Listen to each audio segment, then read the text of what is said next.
My sister ruined my relationship, so I watched her world fall apart. So my sister Amy hates me. She is the golden child of our family. She was one of those kids that was literally good at everything. Dancing, singing, baking, acting, you name it. She was perfect at everything. And she loved to rub it in my face that she was always better than me. She was constantly 2 steps ahead of me. She tells me how everyone loved her more than they loved me. Over the years, I just became her little validation punching bag. She just thinks her life is this huge survival game where she's the star player, where the world revolves around her, and everyone around her are just her little psychics in the game. If I got a B and she got an A, it was the perfect opportunity for her to show how much better she was than me. Even marrying the only good guy in the neighborhood was an absolute trophy moment for her, because she knew he was my first love. I had always dreamed of us both getting away from this garbage hole and moving away to Spain together. As Amy realized that I really liked Jane, she wanted him at whatever cost, and she ultimately got him, like she always does. He fell in love with her the same way all of my family did. Unfortunately, Jane passed away. Amy was obviously heartbroken, but so was I too. But I had to put up this consoling front for my sister. And being completely honest, seeing how heartbroken she was over Jane's death made us grow closer together as sisters. To make sure she wasn't alone, I invited her to live with me and my boyfriend, Mike, for a few days. Mike and I had been with each other for about 2 years at this point. So Mike and I had just arranged a Valentine's trip to Hawaii together, and I really didn't want to leave Amy on her own since she was grieving so much about Jane. I convinced Mike to let Amy tag along on our Hawaii trip. 4 days before the trip I came home early. I saw Mike and Amy in my bed together, and instead of giving me an explanation as to what the hell was going on, Mike broke up with me there and then, and I could just see the smirk on Amy's face in that moment. And 2 days later, I saw on Mike's Facebook that they were in a relationship together. And in her eyes, she was top of the leaderboard again. She was first place, she won the gold medal. Her and Mike went on that Valentine's trip to Hawaii together. So I decided to make a little trip of my own. So remember when I said I wanted to move to Spain with Jane? I decided to go on a road trip to Spain. I am not alone. I did a little stop at Amy's house before I left. On this trip, I had the company of my first love sitting in the passenger seat next to me. For the first time in my life, I was at the top of the leaderboard. Taking your sister's deceased husband has to top hooking up with your sister's boyfriend, right? Wanna be careless with our baby? Fine, now he's gone. My wife has a horrible habit that I discovered 2 months ago. We were ordering lunch on the Subway app, and I told her to pick a location that has a drive-thru so we don't have to go inside and take the baby out of the car, just to clip him back in a few minutes later. She told me it's no big deal to leave the baby in the car to run in and pick it up super fast. I had no idea she had ever done this. I told her I was not comfortable with her leaving him in the car alone even for a minute, and she told me that she's been doing it since he was born and it's always been fine. Oh my god, that is not okay. She told me she does it to pick up food, run into the post office or pharmacy. I was floored. We don't live in a horrible area, but it's also not super safe either. If it was, that is no excuse under any circumstance. I told her to not ever do this again. She told me that she never stopped to think about the potential danger and that she would stop doing it. Well, yesterday as I was driving home from my brother's house, I spotted her car at the gas station near our place. It was parked in a spot up front, not at a pump, so I figured she stopped in to grab some snacks, which we like to do. I decided to stop and go in and say hi to her and get some food. I pulled in and parked next to her. However, when I got there, I was furious to find our son in the car seat. The car wasn't even locked. Oh, she's asking for a CNN story. I don't know what came over me, but in that moment, I decided to take my son and put him in my car. He's got a car seat in there too. I then drove to the other side of the gas station parking lot and waited for my wife to come out. It took over 10 minutes for her to appear. When she saw that he was gone, she looked stunned for a second and then started to frantically look around and broke down in tears. I didn't let it go long. After this, I saw her pull her phone out, presumably to call 911. And that's when I pulled my car around to see her. I parked, got out, and walked around to my son's door and opened it to show him to her. She looked extremely relieved, but that quickly turned to anger with her asking me why I took him and did that to her. I told her that she needed to learn her lesson and she promised to stop leaving him in that car and that she was extremely irresponsible. It was so easy for me to pull up and take him. No one else at the gas station even noticed. So if he really was taken there would have been no help and it would have been 100% her fault. She proceeded to call me cruel and psychotic. She tried taking our son out of my car into hers. I said no and that I would be driving him home and I left.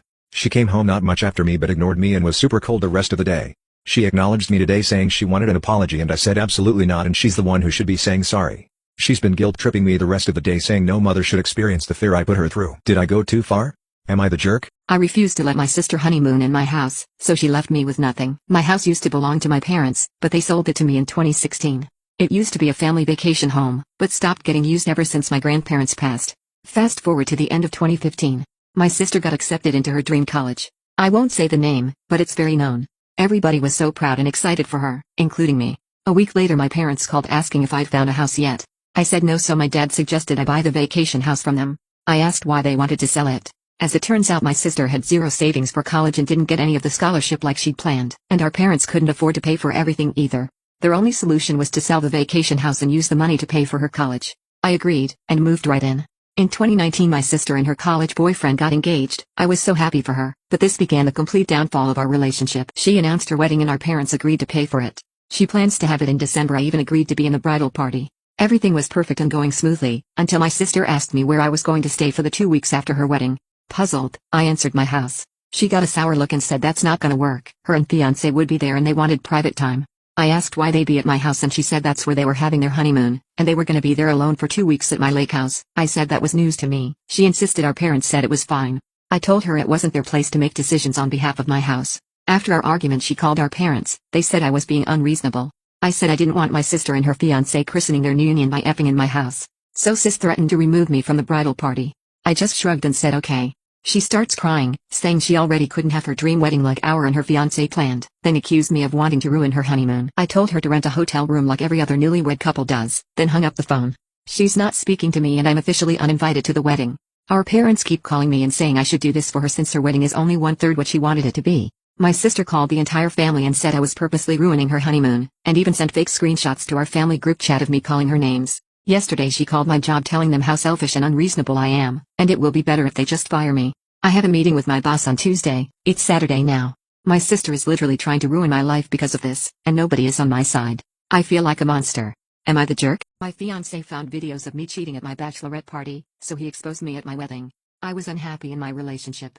My fiancé was cruel to me. He never hit me, but emotionally he had me on a rope. He would tell me I wasn't pretty enough or smart enough. He would put down everything I did. I wanted to get out of the relationship, but it was hopeless. We moved in together before I realized how cruel he was. Now I wanted to leave. But he made a lot of money, and I knew I would never be able to afford to live in the area on my own. And moving away would mean losing ties to my friends, family, and job. He asked me to marry him, and I felt like I had to say yes. If I said no, it would mean I would lose his financial support and my family would be mad. But there was one bright spot in this, my bachelorette party. I would have one last night of happiness before being strapped down with this loser. I was going to cheat on him with as many men as I could. I told my fiancé the party was just going to be a boring girls' night out, but we were going to a party with so many good-looking guys. We asked them if they wanted to come home with us afterward. They agreed.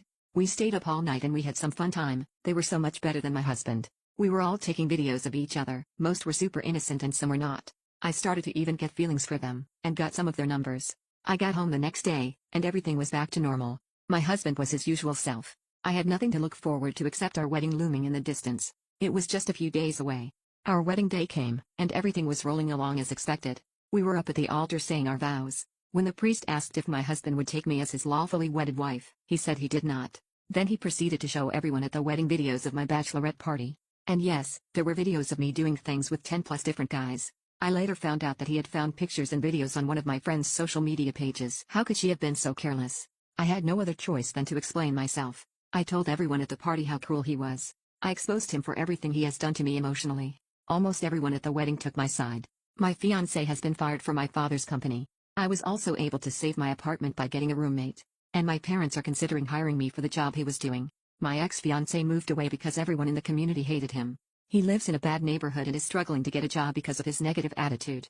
Am I the jerk? My girlfriend left me on the day I was proposing. Too bad I have the kidney you need. My girlfriend Jennifer, 23, and I, 26, had an amazing relationship. People always said we were inseparable because we did everything together, and the bedroom life was great.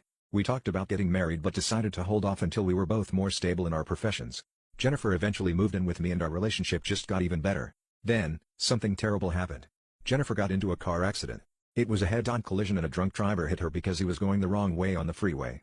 I ran to the hospital as soon as I heard. I waited in the waiting room for 12 hours while they operated on her and saved her life. The doctor said that she needed a kidney transplant.